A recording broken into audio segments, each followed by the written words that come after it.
Nature Mantra BP sugar thyroid reversal nature మంత్రతో సాధ్యం.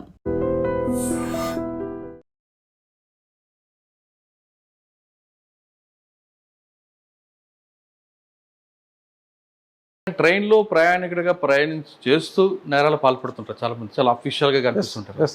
ఆ తరహా నేరాలు ఏమి జరుగుతుంటాయి? లేదు సార్, మెయిన్గా ఇదే ఏసీస్లోనే ఫోకస్ చేస్తాం. రిజర్వేషన్ చేసుకొని దొంగతనం చేయాలా పెద్ద ఎత్తున అనుకుంటే ఎక్కేది ఏసీ కోచ్లోనే. స్లీపర్ కోచ్లో ఎవరు ఎక్కరు, ఎందుకంటే వాడికి చల్లదనం కావాలా, ఆ చల్లదనంతో పాటు డబ్బు రొటేట్ చేసుకోవాలి. సో ఆ పాయింట్ ఆఫ్ ఇంకోటి సార్, ఏసీలో ఎక్కేది కేవలం డబ్బు ఉన్న వాళ్ళు మాత్రమే ఎక్కుతారు. అక్కడైతేనే మనకి కావాల్సిన మొత్తం దొరుకుతుంది అనేది వాని స్ట్రాటజీ. కాబట్టి నేను దీనిపూర్వకంగా చెప్పేది ఏమంటే సార్, చెకింగ్స్ ప్రాపర్గా జరగాలి. ఎవరైతే ప్యాసింజర్ ఎక్కుతున్నాడో నీ పేరు ఏమి అంటే నా పేరు నగేష్ బాబు, కానీ నేను ఏదో వేరే పేరు చెప్తాను, శ్రావణ్ అని చెప్తాను. ఓకే శ్రావణ్ టిక్, వచ్చినావు కదా, వచ్చిన. నేను శ్రావణ్ కాదా వెరిఫై చేయాల్సిన బాధ్యత ఎవరిది? ఆధార్ కార్డు చూడాలి, కనీసం ఆధార్ కార్డు లేదా నీకు నేను చెప్పేది ఏమంటే సార్, ఫోన్ నంబర్ రిజర్వేషన్ దాంట్లో ఇచ్చింటాడు. అవును, ఆ ఫోన్ నంబర్లో మెసేజ్ వచ్చింటుంది నీకు కన్ఫర్మ్ అయింది సీట్ అని. అది ఒక్కసారి అడిగితే ఎవరైతే చూపిస్తున్నారో వాళ్ళు జెన్యూన్, ఎవరైతే చూపించట్లేదో సస్పెక్ట్. కానీ అంత టైం ఉండట్లేదు టీసీలకి. సార్ నేను చెప్పేది ఫ్యామిలీస్కి చెక్ చేయొద్దండి, టైం వేస్ట్. ఇండిపెండెంట్ ఎవరు ఫ్యామిలీస్కి చెక్ చేయొద్దండి, ఎవరైతే సింగిల్గా ప్రయాణం చేస్తున్నారో వాళ్ళని చెక్ చేయండి. టీసీలు ఆ విధంగా పర్ఫెక్ట్ చేస్తే కొంత స్క్రూటినీ అయిపోతుంది. సార్ వీఆర్ రెడీ టు సర్వ్. మీరు ఊకే ఇన్ఫర్మేషన్ ఇస్తే టీసీలు, సార్ దీంట్లో వీడు పలానా వ్యక్తి ఈ పేరు గలడు ఈ పేరు ప్రయాణం చేస్తున్నాడని చెప్తే వీ విల్ లుక్ ఆఫ్టర్.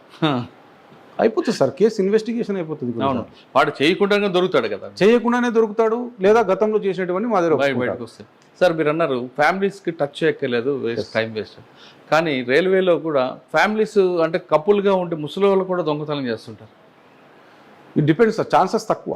అంటే రేషియో తీసుకుంటే మనం ఎక్కువ వయసు పిల్లలు, కొంతమంది డివోటీస్ ముసుగులు కూడా చేస్తుంటారు కదా, ఆ తరహా ఎవరైనా మీకు ఎదురుపడలేదు? లేదు సార్, నాకు హైయెస్ట్ ఏజ్ ఉన్న అఫెండర్ దొరికింది అంటే 67 ఇయర్స్ ఉన్న అమర్నాథ్ జైస్వాల్ అనే ఒక అఫెండర్ చిక్కాడు.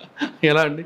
ఇది సేమ్ ఇదే, సిలిగురి నుంచి వచ్చి ఎయిర్పోర్ట్ ఫ్లైట్లో నుంచి వచ్చి తర్వాత జిప్ ఆపరేట్ చేసి, వాడి దగ్గర స్క్రూ డ్రైవర్ దొరికింది, పిన్నీసులు దొరికాయి, కటింగ్ బ్లేడ్ దొరికింది.